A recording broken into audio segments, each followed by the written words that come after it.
What's happening, everybody? It's Shy Panther of the Shy Panther and Friends Show. Welcome. Come on in, sit back and relax. And don't forget to like, share, follow, and comment. You're seeing a double screen right now. And I'm trying to move it so that you don't see a double screen. But it is not happening. So you might have to tolerate that for now. So anyway, I'll let you know that welcome to the Shy Panther and Friends Show. And we're just starting a little bit later because I actually had a flat tire only 15 minutes from the studio and I had to wait to get help. So here we are. Thank you for joining us this morning. I am your host, Shy Panther, and today we have our guest, Terry Abrahamson. Did I get it right? It was perfect. Oh, okay. I couldn't have said it better myself.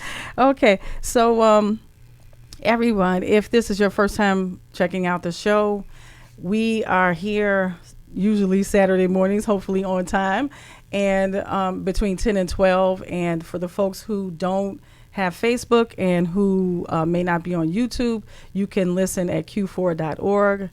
And I ask you to support the show by sharing, commenting, following, and on YouTube you can also subscribe. So thank you very much. And again, I apologize for the double screen. I don't know what's going on. I'm having one of these crazy nightmares mornings, and I'm just gonna keep moving. Okay. So thank you, Terry, for being so patient and coming over here today. Yeah, usually things are much smoother, but I've had a few mornings where they just weren't. And so you just can't let that bother you. You just have to keep going. And that's what we're doing. Absolutely. So I know that you have an incredible background in the blues, and I just wanted to ask why the blues? How did that even start? I was born in the right place at the right time. I'm 73, and I started listening to music seriously when I was probably 10 or 11, and during that time we were listening to guys like Dion and the Belmonts. And if you are familiar with Dion, his song Ruby Baby springs right out of the blues. Now, I didn't know it at that time, but also keep in mind, I grew up on the west side, 5538 West Jackson Boulevard, across from Columbus Park. It was a changing neighborhood, and I could walk down the streets and I could hear some guys drive by, and they could be listening to Chuck Berry singing about the coolerator was packed with TV dinners and ginger ale. And I really had no idea what a coolerator was, but I figured that whatever was in it sure tasted better than what was in my mom's fridge. And then I might hear some guys listening to the radio on a stoop, and Howlin' Wolf might be singing, "We're going to pitch a wang dang doodle all night long." And I had no idea what a wang dang doodle was, but I thought, well, maybe it's some kind of a party, and I bet the people are cooler and the music is rocking more than any party I'd ever been to. And on Madison Street, across the street from my school, was a record store. And in the old days, the record stores had transoms over the front doors, and they'd put a speaker in there. So they'd blast the music out onto the sidewalk, and you might hear something you liked, and you'd go in and buy it. And I might hear Muddy Waters singing, "I'm Your Hoochie Coochie Man." And I wasn't really sure what that meant at 10 years old, but I knew that it probably would have sounded a lot better to my first crush than if I'd said, "You want to go out?" So this kind of got tucked in my subconscious, and I was always fascinated with rhymes. There was a Weebolt's department store across the street from my family's store in Oak Park, just west of where we lived. And I would go in on Saturday mornings, and amazingly, looking at life today, the first thing you saw when you walked into this big store were the books. And I would read every Dr. Seuss book I could get my hands on. Yeah. And that taught me how to rhyme, and that taught me how to make up words. Oh, yeah. Yeah, it sort of ignites that fascination with words. Exactly. Right, Yes. yeah. Yes, and stuck with me, and so I kind of learned how to make rhymes. And as early as third grade, I would, do the songs for the school safety assembly. Little Johnny crossed the street when the light was red. He won't do it anymore because little Johnny's dead. And Oh my God. so I seem to be able to use rhymes to tell a story. And there was another phenomenon of that time that isn't quite as prevalent. All the TV shows had theme songs. The westerns, the detective shows, they were more instrumental, but for sure all the westerns had theme songs. And a lot of the movies had theme songs. And so if I went to a movie or watch a TV show and it didn't have a theme song, I just make one up in my head. And I was kind of predisposed to do this. With the British invasion, of course, we started listening to the Beatles. Right. And the Beatles did a lot of Chuck Berry and some Little Richard, Long Tall Sally. If you don't hear Little Richard channeled through Paul McCartney in Long Tall Sally on the Beatles' second Capitol album, well, you're not hearing it the same way I did. And then we start listening to bands like the Animals and the bands like the Rolling Stones. They were a little different than the Beatles because they had more swagger. They had more attitude. Why was this? Late 1950s. I'm sorry, you're going to say something? No, I just said, Okay. I'm listening to you talk about the comparisons and what the root, the music that you hear, that you heard in their music. Yes. Yeah. Okay, so after World War II, London's bombed out. You've got tens of thousands of young guys in this wasteland after the war, looking for identity, looking for a way to express themselves, looking for a way to rise above this mess. And they look up on the screen, they see Marlon Brando, and they see James Dean, and then they see Elvis. And even in Elvis, you're getting the hints, the precursors, the precursors to his forebears. Big Boy Crudup, That's All Right, Mama. You Ain't Nothing But a Hound Dog. The language is being used in a different way, and it's being twisted. English is being reinterpreted. It grows out of the rebellion of how the language was twisted by the people in the cotton fields. And so they hear this, and they start hearing on the BBC radio guys like Eric Burdon from the Animals and Mick Jagger and Keith Richards from the Stones. They start hearing songs like I'm Ready by Muddy Waters, I'm Drinking TNT, I'm Smoking Dynamite, I Hope Some Screwball Starts a Fight.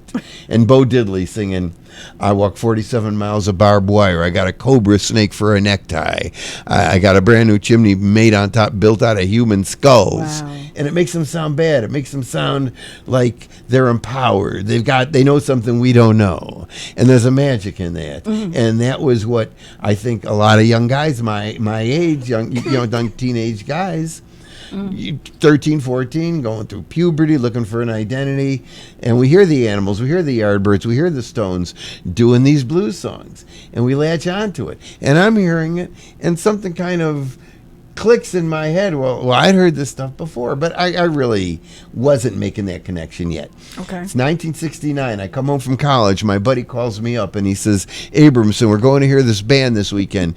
They do the Stones' Little Red Rooster. And it was at a bar by Wrigley Field called The Quiet Night. And I think, well, we love the Stones. But when you were in high school, you went to a dance, you would want the bands to be doing songs by the Stones and the Beatles and the Beach Boys. So we thought, okay, this band's doing a Stones song. We'll go hear them. What's the name of the band? And he says, the Howlin' Wolf Band. So I'm thinking, well, we like a band named the Animals. Maybe we'll like a band named the Howlin' Wolf. We get down to the bar. We're underage. We can't drink. We pay our $2. They put us off to the side of the stage so they don't have to hear from us again. We got there early, and we notice we're off to the side. You've got about 6-8 tables ringing the bar. The bar had like a little crescent that came out. And each of these tables holds 8 people, and the only table that's full at that time is the table closest to the stage, and there's these like 7 old black guys sitting there. and they all these matching white short sleeve dress shirts. And I'm thinking, what are these guys doing here? To see somebody do Stones music. I'd seen American Bandstand. I'd seen all the dance shows. I'd seen, videos of, or not videos at that time, but film of concerts. Guys that went to see the Stones looked like me. They were young and skinny with long hair, and they were white. So I'm thinking, I don't know what these guys are doing here, but anyway, the place filled up, and Richard Harding, who owned the nightclub, gets on the PA, and as I say in my book, with all the enthusiasm of a guy giving you your carburetor estimate, not far from your experience this morning, he says, "Ladies and gentlemen, the Howlin' Wolf Band." And we're looking around, where are they? And from this table, 6 of the 7 black guys rise, and they get up on stage, and, we don't know what's going on, and they start playing, and it was kind of like listening to Chuck Berry, but if you put your finger on the record and slowed it down. And that was the blues. And the leader of the band was a guy named Eddie Shaw. Eddie Shaw, the top-tier blues acts, Muddy Waters, Howlin' Wolf, Bobby Blue Bland, B.B. King. They didn't come out right away, the stars. They had a guy who was the band leader. Eddie Shaw played sax, and he sang, and he was young and good-looking and made every woman in the audience feel like they were the only woman in the world. And he knew how to work it, and he sang a few songs. The first song he sang was "Stoop Down, Baby, and Let Your Daddy See. You got something down there, and it's worrying the heck out of me." And I'm thinking, I could have wrote that. But I love the humor of it and the fun of it, Keep going. and the swagger of it, and so they do 2 or 3 songs, and then Eddie Shaw steps up to the mic and says, "Ladies and gents, it's star time. Put your hands together for the main attraction of the evening, the Howlin' Wolf, ladies and gentlemen, the Howlin' Wolf." And the last man at that table next to the stage starts to rise. And he keeps rising. In my mind, I've told this story 1,000 times. And he's still getting taller and taller to me. And by the time Howlin' Wolf reached that stage, he seemed 10, 12 feet tall to me. And he still does. And amazing. He did Little Red Rooster, the Stones song, and he did it kind of like them, but kind of like something from another world. He growled and he prowled, and he would be hunched over and walking up and down that stage like he was looking for something to kill and eat. He was awesome. I've seen a lot of live music, and to this day, there has never been a performer like Howlin' Wolf. Now, and you were saying, I did check out some of your prior interviews, and there was one, I think from 2018, and where you said, this experience that you had, you didn't realize, you knew it was cool, but you didn't know how cool it was. It's sort of like, as you were moving through everything, you just didn't have time to reflect because you're living it. And I think we all do that. I think that yes, Corky Siegel, who is a Chicago legend and a blues legend, and he was a few years older than me, but was part of that and actually went on tour opening for Howlin' Wolf, and got to be very close with Howlin' Wolf. And like he says, we knew it was cool, but we didn't know how cool it was. Wow, that is amazing. That truly is. I can't imagine that experience because, of course, we celebrate and we listen to the music, our blues bands, our singers, musicians from today, but there's something about their music that just is classic. It is, and there was another dimension to it that I didn't really... I don't think I was consciously making the connection at the time, but this is 1969. The civil rights movement is kind of winding down. Hampton and Clark were killed later that year, which kind of marks a threshold or whatever you want to call it. But my father was very aware, and he brought us books by Lorraine Hansberry and showed us pictures of what was going on in the South and made us hear the news. And we knew about Medgar Evers, and we knew about Malcolm X and Stokely Carmichael. and Goodman, Schwerner, and Cheney. And when I see these guys, when I see Howlin' Wolf and later Muddy Waters and Otis Rush and Big Mama Thornton and Buddy Guy, I'm looking at them and I'm thinking, these guys made it out of the South alive and brought me their music. So it had weight that the Stones didn't have, even before, I really understood, the role of the blues as the first voice of protest in America, what it really meant, and its role in history as art as a tool for survival. But it did hit me in a way that music had not hit me before or since. Wow. Okay. Now, I did read also a portion of your interview where you said that you were all in this. Were you in the South when they were listening to country music? Okay. Yeah. Tell us that story. How that happened was. I've been talking here about singing Howlin' Wolf in 1969. Right. And so Howlin' Wolf did all these songs that night that were also by the white rockers, the young guys that we loved. Backdoor Man, we thought was a Doors song. We didn't know it was. I read that. You thought it was the Doors. Sitting on Top of the World, we thought was a Cream song. And Killing Floor, which we thought was a Jimi Hendrix song, but we go home to look at the record, see what else is Howlin' Wolf doing, and we realized at that point these were songs that he was performing, mostly written by a guy named Willie Dixon, but also some written by Howlin' Wolf, some by Muddy Waters, some by Otis Rush, and that the young white guys we loved were adapting the songs of the bluesmen and the blueswomen to rock and roll, to rock music.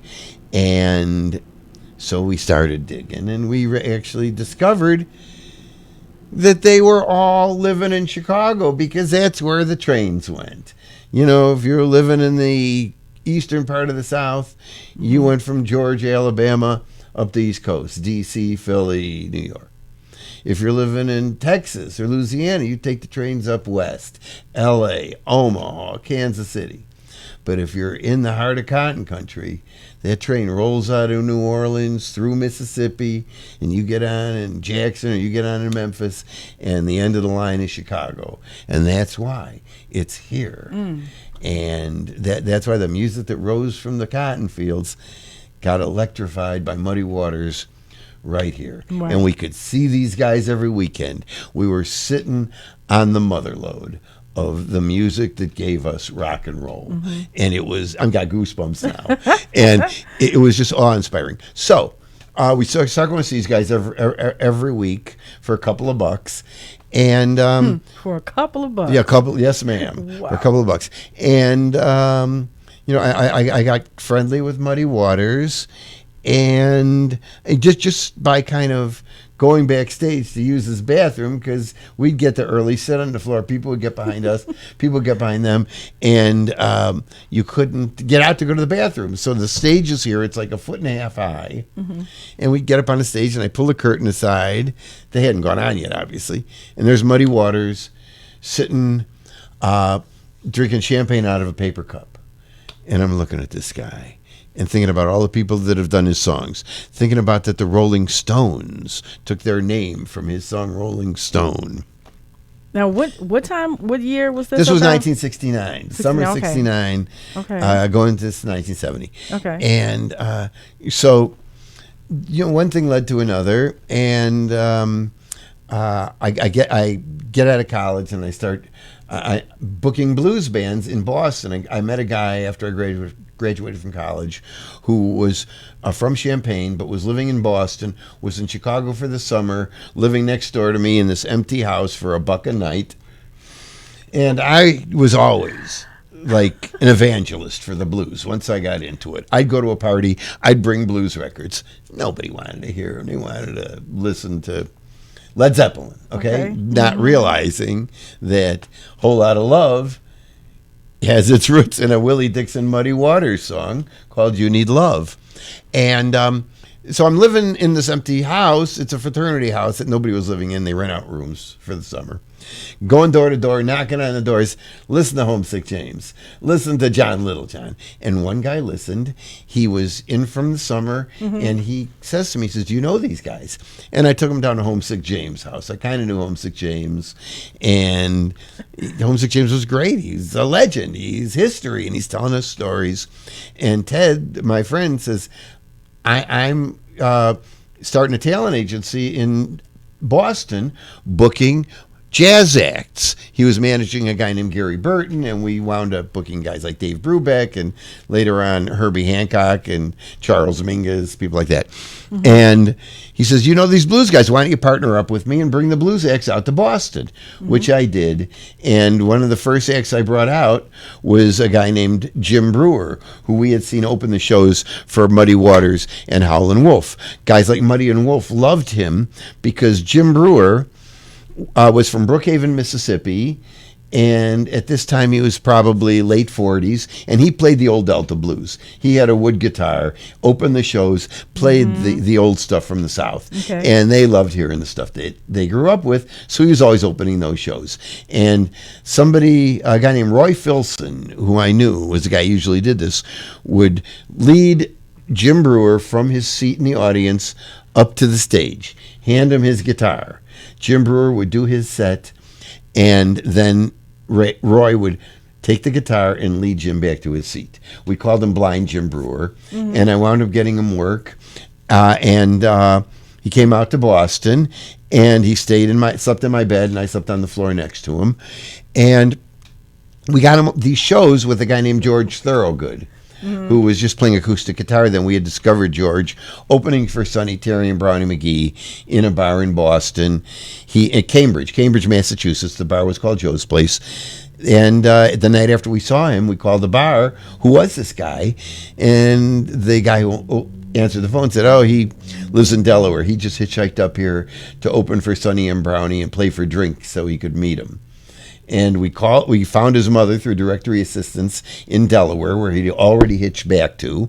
And we get him on the phone, and we wound up Western Unioning him money to take a train back to Boston. He slept on our couch. I got them all these gigs. We're coming back from Boston, from a gig one night at Dean Junior College. And George is sleeping on my couch. Jim Brewer is sleeping in my bed. I'm on the floor next to Jim. And Jim is talking about a woman he saw in the audience, because it turns out Jim wasn't really blind.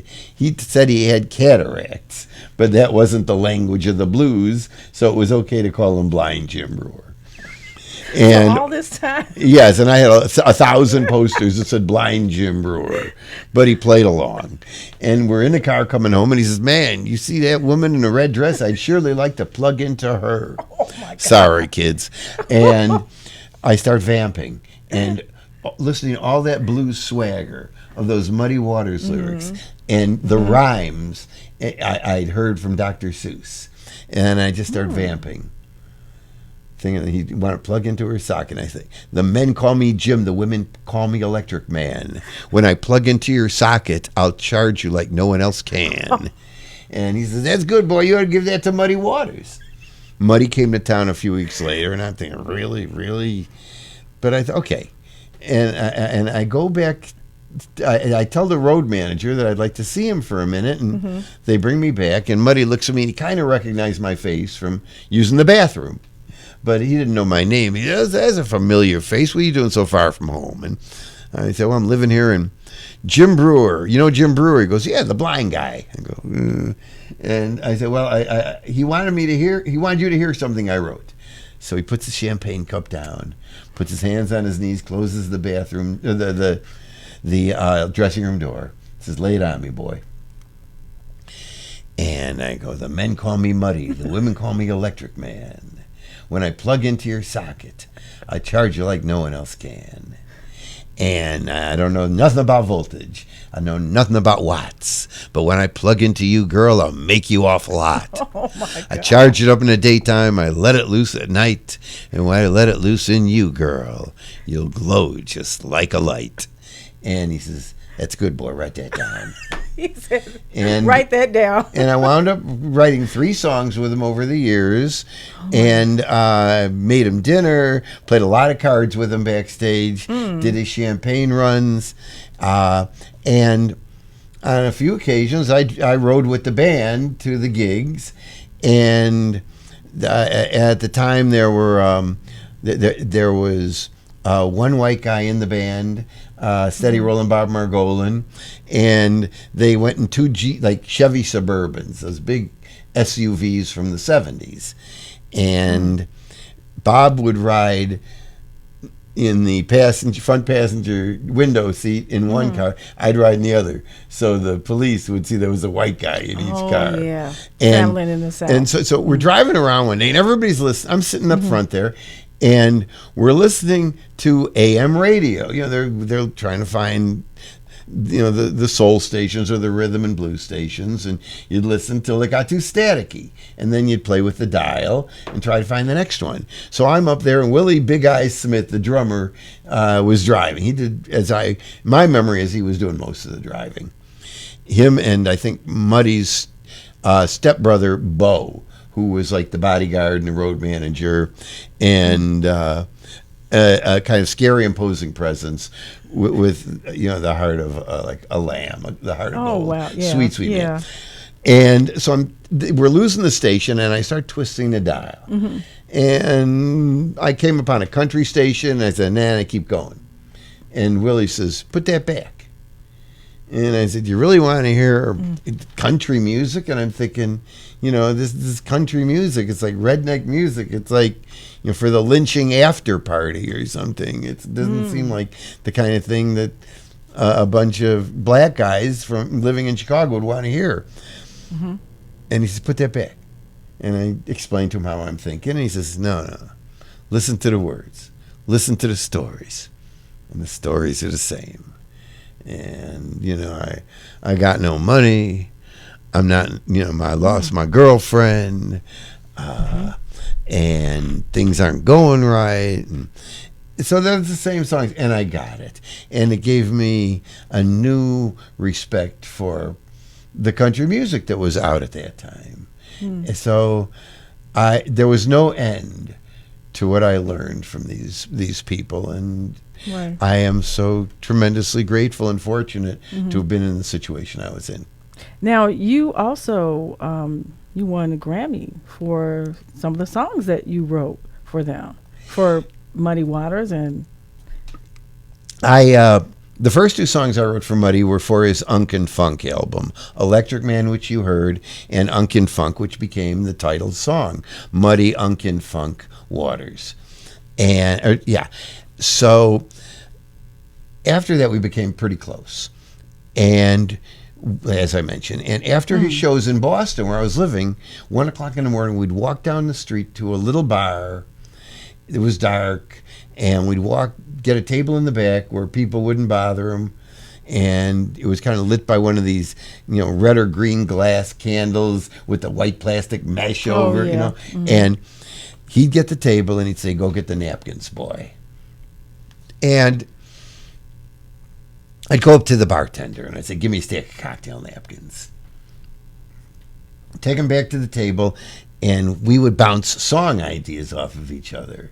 And I'd scribble them down on the napkins. This went on for, you know, a couple of years. One time, I was with him in New York at a place in Greenwich Village called The Bottom Line. He's playing there, and Johnny Winter comes back to play with him. And he says to me later on that night, "I'm doing a record with Johnny. I'm going to Johnny's label, Columbia Records. You still got them napkins?" And I did. And on one of the napkins, I'd written down some lyrics I came up with. "My baby rode off with a bus driver, and it just don't seem right. He was giving her rides in the daytime. Now she gives him rides at night." oh my God, And that wound up being on that Columbia record. It was the longest song on the record. It's right after the first song, "Mannish Boy, I'm a Man," on side 1, which they used to have on LPs, a side 1 and a side 2. And The album got nominated for a Grammy. Unkin' Funk got nominated for a Grammy, but didn't win. But this one got nominated for a Grammy, and it won. And I had a song on it, so I got a piece of a Grammy. That's awesome. It is awesome. Wow. And you know, just when you mentioned the napkins and writing the song, the lyrics and the ideas on those napkins, I remember like when my aunt and all of them back then, they used to do that. They just scribble things on napkins, and that just, you know, that's amazing that you did that and you kept those. I would have been afraid that, you know, they could have gotten wet or, you know, and then it was smeared and gotten lost or something. Well, like that. you know, like here's the drink, and I put the napkins kind of away from the drink. Yeah. And then I put them in my pocket. I didn't take them back to the bar the next night. So I just put them somewhere in a drawer or something. It was fortunate that I had them. Man, I wish I had them now. Everything you did was actually very fortunate. Because I was going to say, is it that you were born, you know, you were lucky and born with all this talent, and that's how you know, were fortunate enough to wind up in the places that you were. So I was exposed to a lot of unique influences because of the time. I lived in Chicago where all these guys lived. Mm-hmm. I was exposed to whimsy and how you could use language to rhyme by Dr. Seuss at an early age. There were no phones with screens. There wasn't even color TV. Sensorially, a Dr. Seuss book made a disproportionately deep and resonant impact on me that would never happen with kids now. Plus, like I said, the weight of the black experience that I was exposed to by my dad, and that I then attached, for, you know, right or wrong, to the bluesicians I heard from Mississippi.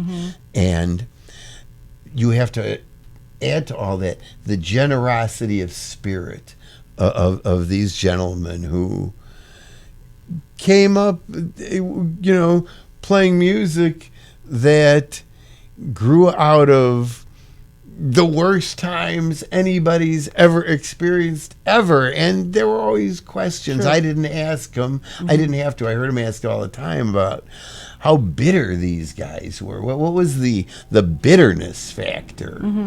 And I didn't see a lot of it. You saw angry blues people. That Ma Rainey movie certainly doesn't, you know, depict her as a jovial, happy-go-lucky gal. But I saw the blues, and I saw the manifestations of history play out in a different way with these people. They were the benefactors of those who had come before them, who knew how to turn those adverse situations into art, into smiles, into proof that they were people of value and people that not only that you would listen to, but, you know, sometimes that you would pay to listen to. That's right.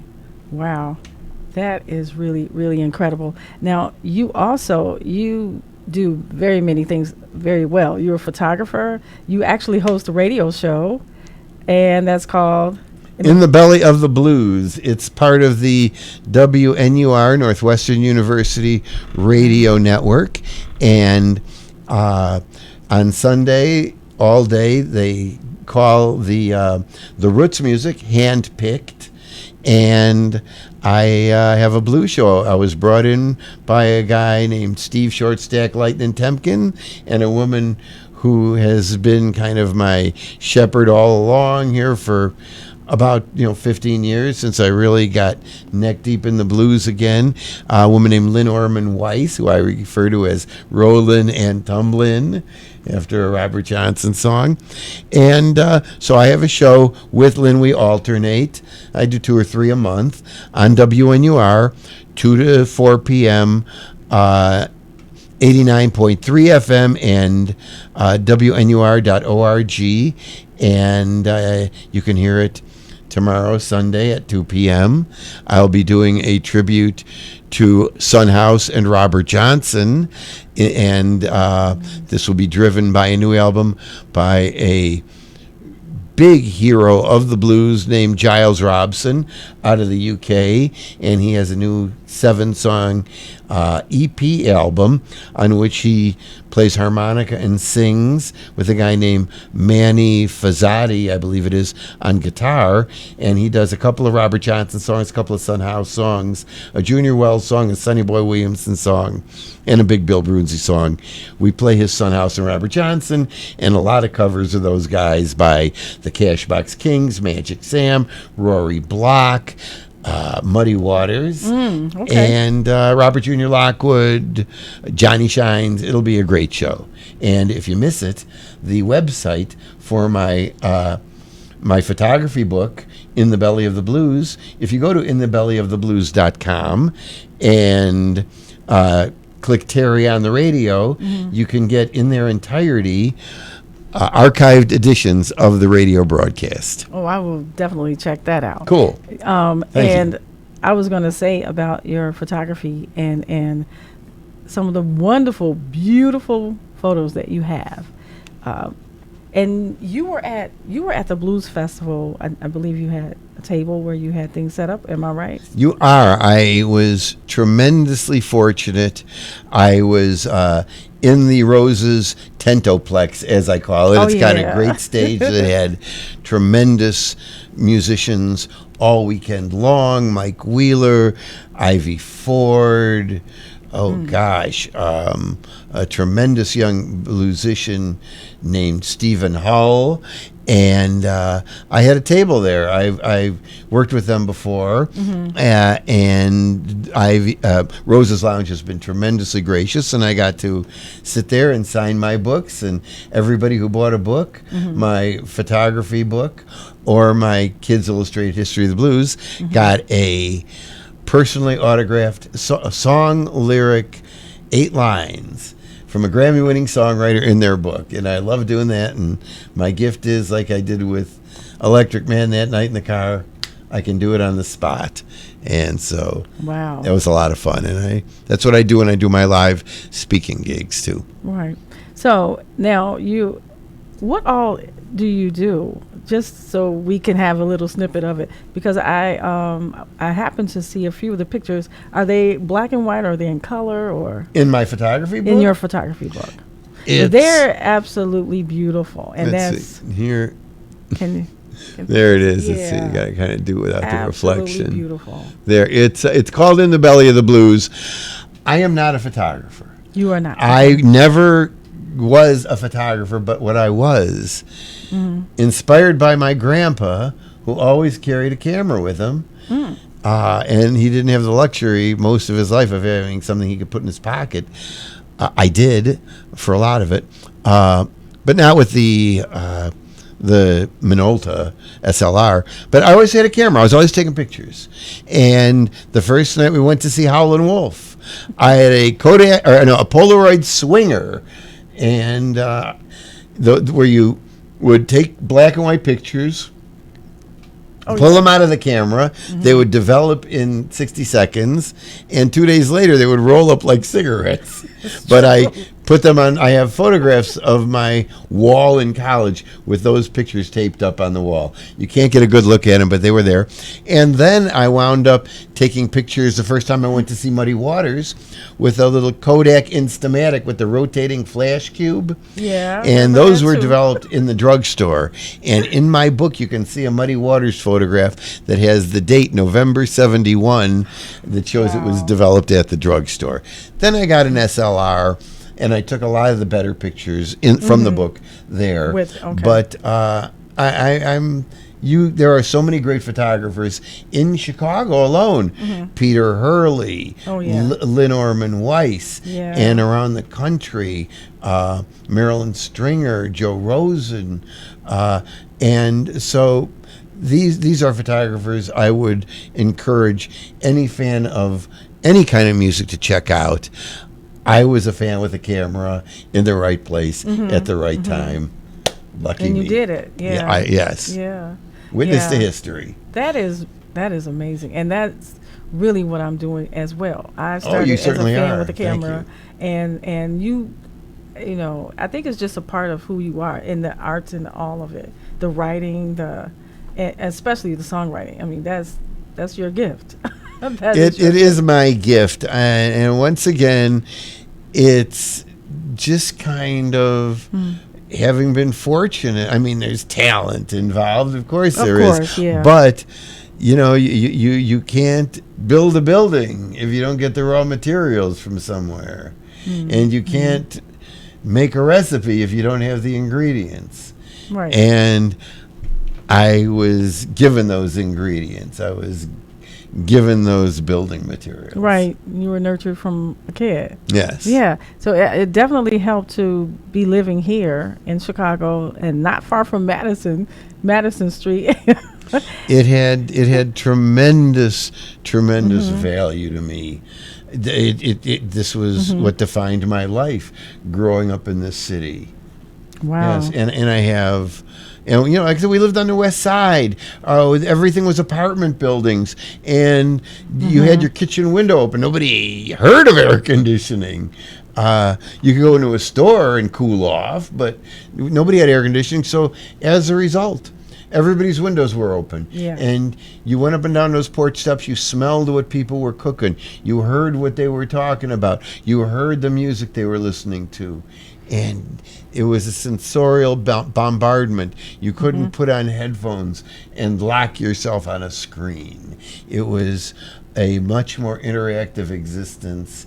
And I feel bad that my kids haven't had that, but how lucky I was to have had it. Yeah. And how was it? You said that you didn't see like a honorary or a mean side of the musicians. But how was it when you were able to go on the road with them a couple of places? Was there anything like that stood out for you on any of the trips? No, I will tell you that I was fortunate to not make journeys with these bluesicians at a time when they were making their trips into the South.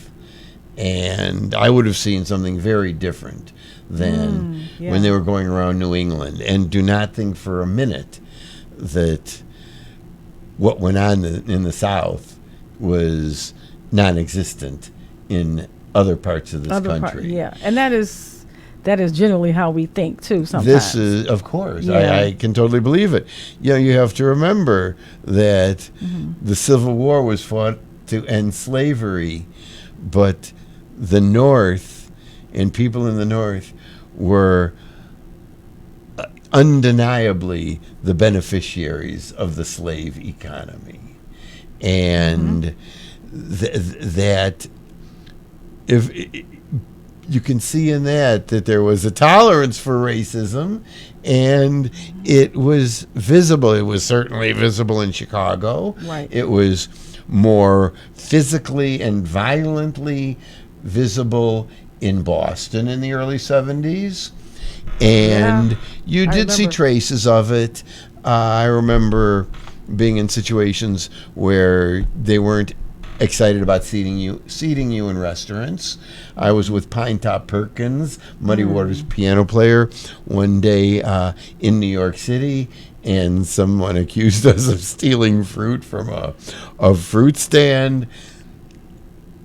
I didn't get to witness much of it. I was just insulated from that, or not conscious of stares and whispers and things like that were undoubtedly in the air. In the air. Wow. Yeah.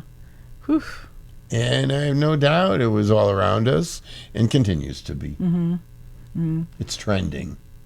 Yeah. In this political environment.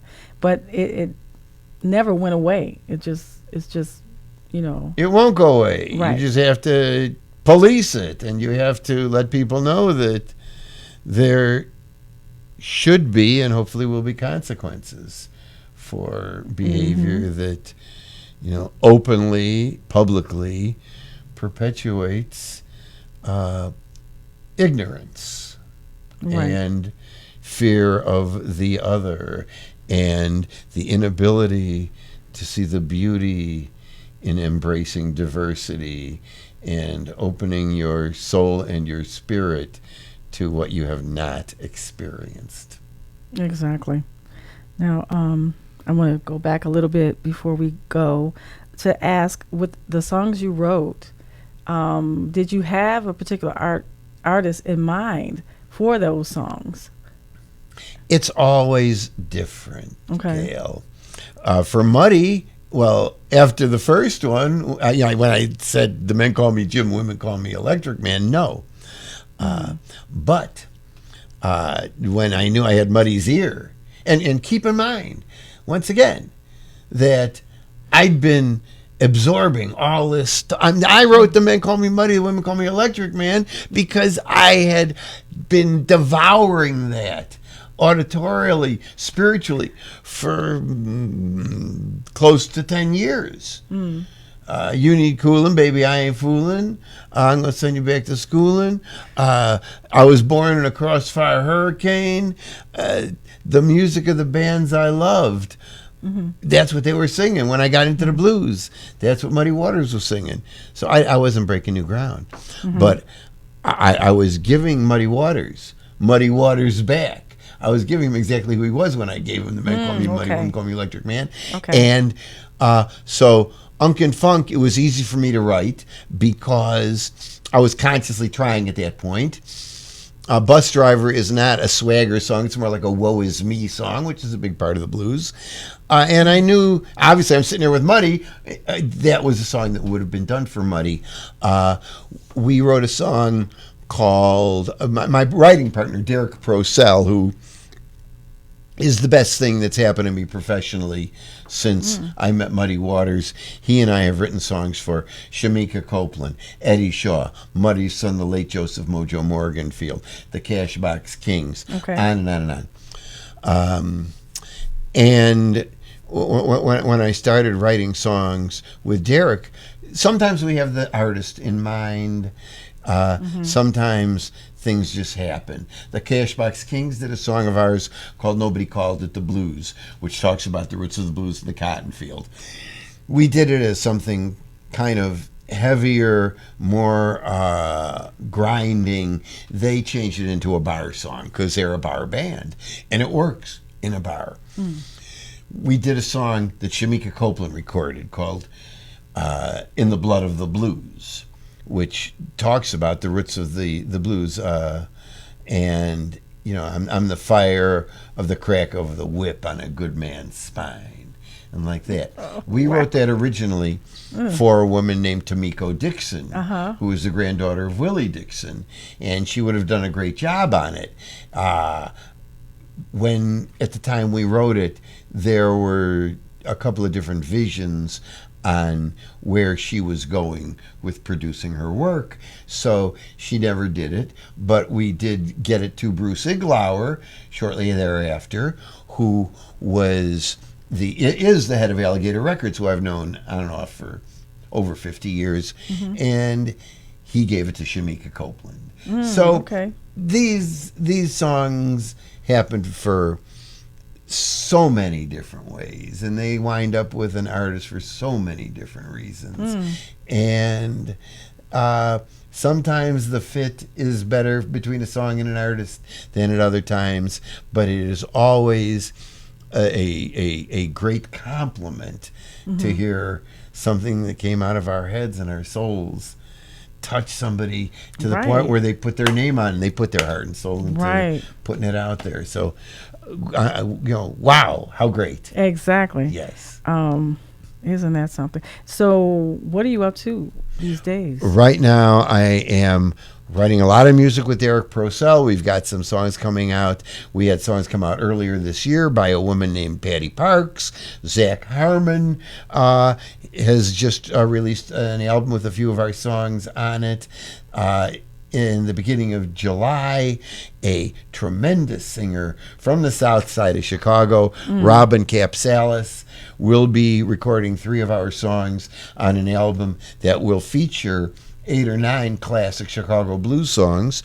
Ours are the only 3 originals, and she'll be recording that in France, and hopefully that will be released before the end of the year. But I'm doing something for Chicago Public Library with 3 incredible bluesicians, Ivy Ford, Stephen Hull, and downtown Charlie Brown. We go into libraries and we tell little kids how to use the tools of the blues to find their voices and to raise their voices out to the world in the way those voices were meant to be heard. And when I say raising their voices, I don't mean making them louder. I mean raising them like a parent raises a child, giving those voices every tool it needs to succeed. And we show them the whimsy of the blues, how you don't have to go outside and say it's raining. You can do what Elmore James did and say the sky is crying. How you don't have to use the words that were given to you. You can twist the language. Choo-choo boogie hoodoo bama lama bama loo. And you don't have to use the name you were born with. You can use the name you were born to have. Howlin' Wolf. How awesome. And so, is this? and we all we all sing "Got My Mojo Working Together" and "Wang Dang Doodle." Every kid gets a blues name, and we all write a blues song together. Can adults join? They can, and there's something to learn. I'm learning more every day from the blues, and it's out there as the University of Life that never runs out of classes. Right. And then you have the children's book right here with you as Yes, well. I do. That's a great program. The Blues Parade. Awesome. And you can get these books and learn more about them. The Blues Parade can be found at www.thebluesparade.com, and In the Belly of the Blues can be found at inthebellyoftheblues.com. And there's a lot of great links on both those sites. And you can hear music that Derrick Procell and I did at DT Songs 4 U.com or HitsvilleChicago.com. Okay. Well, Terry, this brings us to the end of the show, and I just thank you so much for being a good sport and hanging out and, waiting for me to get here because of my flat tire. I tell you, I've had... There's a blues song in that. Yeah, it really is. And a few times with this show, I've had things happen. And, in the beginning of the show, and then I come on and have to apologize for, this or that. And it's just bananas. And I guess it is all a part of the blues. I probably have a song in there talking about all of those mishaps. Gail Hall had a terrible flat tire. It made her sweat. You should have seen her perspire. But she made it to the studio. And everything was all right. I can't wait to be watching the show on YouTube tonight. Oh, that's great. Okay, everybody. That's going to do it for Shy Panther and Friends show. And again, thank you, Terry Abrahamson. And I will be looking out for all of that you're doing. And I will be listening to your radio show because I know it's awesome. And it's not, very often that we can hear authentic blues. We don't get to hear the blues greats that much unless you have some type of subscription to who knows what. I'm here to change that. Great. We need that. Okay, everybody. And again, thank you for supporting the show. And until next time, God bless and take care of yourselves.